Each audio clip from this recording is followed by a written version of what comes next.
I never thought moving into a quiet suburban neighborhood would put a gun in my face. But one night the cops showed up at my door with rifles drawn because the HOA president Karen told them I was armed and dangerous.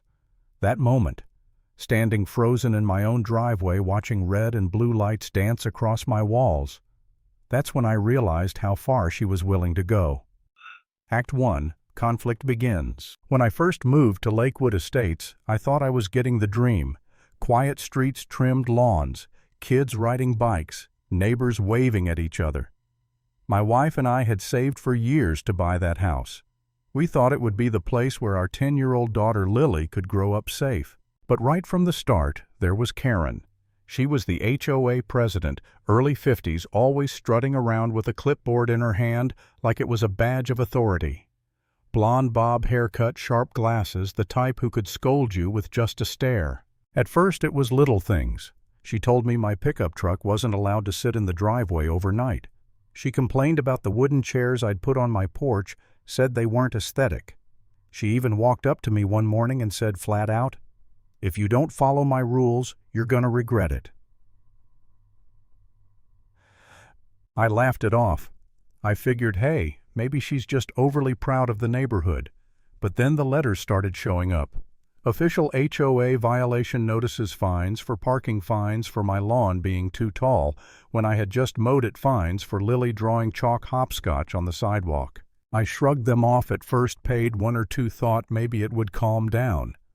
But Karen wasn't just enforcing rules, she was targeting me. And she made sure everyone else saw it. Neighbors stopped making eye contact. People whispered but never spoke up. Everyone was scared of her. Act 2. Escalation and turning point. The harassment got worse. One evening I came home to find Karen and two other board members standing in front of my house. Karen pointed at my wooden fence, jabbing her pen like it was a weapon. "This has to go. It's not on the approved list."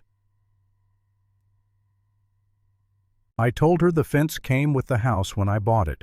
She smirked and said, "Doesn't matter. Tear it down or pay the fine." That's when I realized it wasn't about rules, it was about control. The letters piled up. Hundreds, then thousands of dollars in fines. My wife started crying at night, worried we'd lose the house. She even said maybe we should just move. I remember sitting there staring at the bills, feeling like the walls were closing in. I started to doubt myself. Maybe I was the problem. Maybe I should just roll over, tear down the fence, sell the truck, shut up, keep my head down. That's exactly what Karen wanted me, broken, humiliated, gone. But then came the night everything exploded. I was in the garage when I heard shouting outside. Red and blue lights flashed across the walls. I stepped out, and there were 3 officers with guns pointed right at me. One yelled, "Hands up, don't move." My heart stopped. I froze, hands shaking in the air. All I could think was, my daughter's inside. What if she runs out here? Turns out Karen had called 911.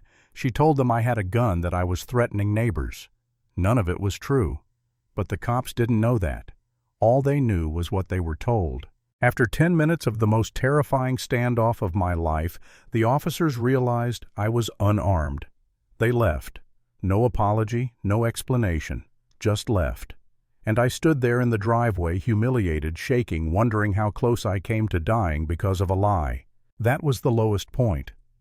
I sat in my living room later that night staring at Lily asleep on the couch, and I thought about giving up, selling the house, leaving, letting Karen win.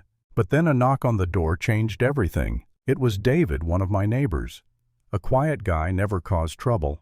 He looked nervous, glancing over his shoulder before he spoke. He handed me a manila folder. Inside were copies of HOA meeting notes and a flash drive. He whispered, "You need to see this. Karen's been lying." When I opened the files, my jaw dropped. The notes showed that Karen had falsified violations, changed wording of bylaws after the fact, even charged people for things never voted on. And the flash drive, God, the flash drive. It had an audio recording of Karen's 911 call, her voice clear as day saying, "He's dangerous. He's got weapons. If you have to, just shoot him." That was the moment my fear turned into fire. Act 3. Showdown and Justice. The next week there was a community meeting in the clubhouse. Karen was at the front, smug as ever, lecturing about standards and safety. People nodded along, too scared to oppose her. When the floor opened for questions, I stood up. My heart was pounding, but my voice was steady. I laid down the folder on the table. Karen, would you care to explain these falsified notes? Her eyes narrowed. She snapped. That's confidential HOA business. I clicked play on the flash drive. Her voice filled the room. If you have to, just shoot him. The room went dead silent. Then gasps, whispers, people looking at each other in shock. Karen's face drained of color. She shouted, "That's taken out of context. He's twisting everything." But David stood up. Then another neighbor. Then another. People started speaking stories of unfair fines, intimidation, lies. For the first time, Karen was the one surrounded. A police officer in the back, the same department she had lied to, stepped forward.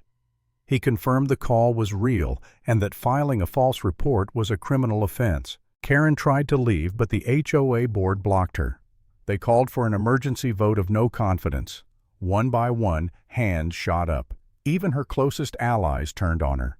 By the end of the night, Karen was stripped of her title as HOA president. And as she stormed out red-faced and trembling, she wasn't the queen of Lakewood Estates anymore. She was just another neighbor exposed for the fraud she was. Closing. I didn't cheer. I didn't celebrate. I just sat there exhausted, watching her walk out while the room buzzed with anger and disbelief. After months of being bullied, threatened, nearly killed, I had finally seen justice. Lesson. Power unchecked will always corrupt, and if you don't stand up to it, it'll swallow you whole.